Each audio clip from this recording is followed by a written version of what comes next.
उसके लिए भले मुझे न्यायालय भी जाना पड़े तो मैं न्यायालय भी जाऊंगा, क्योंकि ये मेरी पार्टी के ये सांसद नहीं है।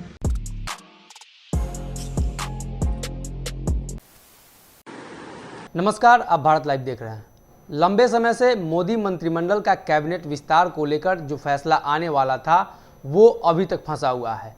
अमित शाह ने संगठन महामंत्री से बातचीत की, जिसके बाद ये लगा कि संगठन विस्तार को लेकर, कैबिनेट विस्तार को लेकर बैठकें की जाएंगी। प्रधानमंत्री मोदी की कल यानी 8 तारीख को जो बैठक होने वाली है उसको टाल दिया गया और ऐसा बताया गया कि आज और कल ये 2 दिनों में ये फाइनल हो पाएगा कि मंत्रिमंडल का विस्तार, कैबिनेट का विस्तार कब तक होगा। लेकिन इसको लेकर बिहार में जो राजनीतिक घमासान मचा हुआ है उसमें फिर से अड़ंगा लग सकता है। आपको बता दें कि चिराग पासवान इन दिनों बिहार में हैं और आशीर्वाद यात्रा निकाल रहे हैं। उन्होंने अपने चाचा के खिलाफ बिहार में बिगुल फूंक दिया है। वहीं अगर बात करें तो वो नीतीश कुमार के खिलाफ लगातार हमलावर हैं।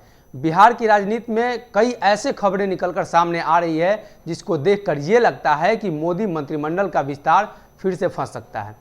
चिराग पासवान ने आज प्रेस वार्ता की जिसमें उन्होंने तमाम मुद्दे पर जवाब दिया। उन्होंने अपने चाचा को सहित नीतीश कुमार और बिहार के जितने भी बीजेपी नेता हैं जो चिराग पासवान के खिलाफ बोलते हैं उन सभी को बारी बारी से उन्होंने घेरा। उन्होंने नीतीश कुमार सहित अपने चाचा को मंत्रिमंडल विस्तार पर भी घेरा है।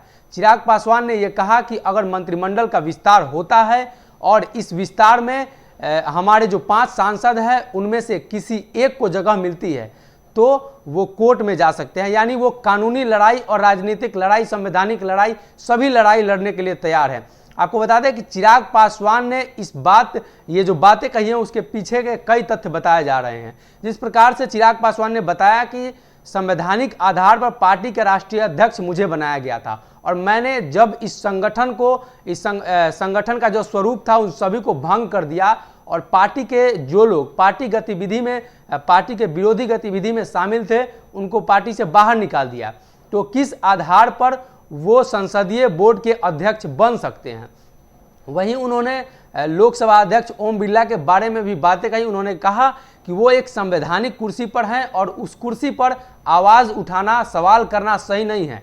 लेकिन कहीं ना कहीं अपने चाचा पर उन्होंने आरोप लगाते हुए कहा कि कहीं ना कहीं उन्होंने जो किया है वो गलत है। अगर भाजपा को, बीजेपी एनडीए गठबंधन को अगर मंत्रिमंडल में उन 5 सांसद को शामिल करना होगा तो बतौर एलजेपी कोटे से नहीं, निर्दलीय कोटे से शामिल करना होगा, जिसके बाद ही ये तय हो पाएगा कि वो मंत्रिमंडल में शामिल होंगे या नहीं होंगे। क्योंकि जिस तरीके से पार्टी का राष्ट्रीय अध्यक्ष होने के नाते मैंने संगठन को भंग कर दिया था, उसके बाद एलजेपी कोटे से किसी को शामिल करने पर कोई सवाल ही पैदा नहीं होता।